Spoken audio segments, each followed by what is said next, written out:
दिव्यानी व्यास और स्वागत है आपका जनता समाचार में। चलिए रुक करते हैं आज की खास खबरों पर। उत्तराखंड में चुनाव की तारीख घोषित होने से ऐन पहले राज्य सरकार ने बैकडोर नियुक्तियां करके बर्खास्त अधिकारियों को पुनर्नियुक्त देकर प्रदेश के अंदर बहुत ही अजीबोगरीब स्थिति उत्पन्न कर दी है। ये कहना है उत्तराखंड प्रदेश कांग्रेस की गढ़वाल मंडल मीडिया प्रभारी गरिमा मेहरा दसोनी का। दसोनी ने कहा कि एक और अवैध खनन मामले में जनसंपर्क अधिकारी नंदन सिंह बिष्ट की 11 दिसंबर को हुई बर्खास्तगी के बाद कल बहाली कर दी गई और न सिर्फ बहाल किया गया बल्कि बर्खास्तगी की तारीख से ही उनकी बहाली के आदेश निकाले गए और वो अपने आप में हतप्रभ करने वाला है। दसोनी ने कहा कि अवैध खनन मामले में यदि नंदन बिष्ट की संलिप्तता नहीं थी तो क्या ये समझा जाए कि मुख्यमंत्री ने पूरे प्रकरण में सरकार की किरकिरी होता देख खुद की गर्दन बचाने के लिए आनन फानन में नंदन सिंह बिष्ट की बलि चढ़ा दी।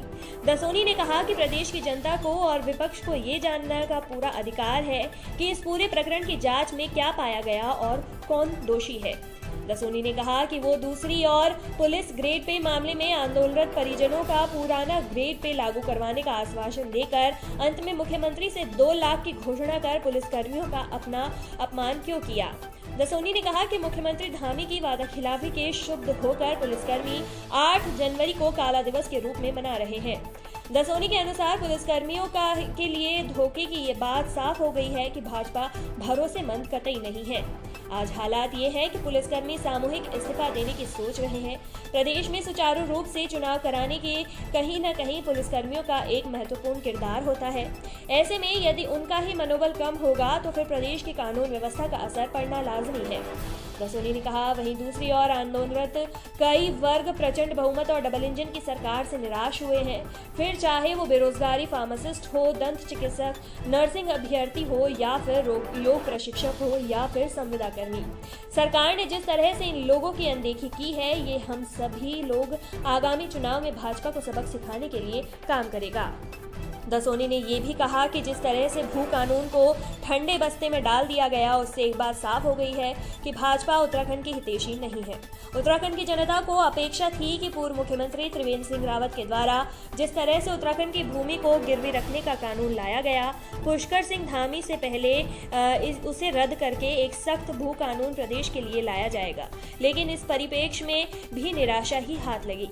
दसोनी ने कहा कि विधानसभा में जिस तरह से चुनाव तिथि घोषित होने के ऐन पहले बैकडोर से धड़ाधड़ नियुक्तियां हुई है उसे भाजपाइयों का भ्रष्टाचारी चेहरा पूरी तरह से बेनकाब हो गया है। दसोनी ने कहा आगामी विधानसभा चुनाव में उत्तराखंड में युवा महिला ठान चुकी है कि इस भ्रष्टाचारी सरकार को राज्य की सरकार से बेदखल करना है।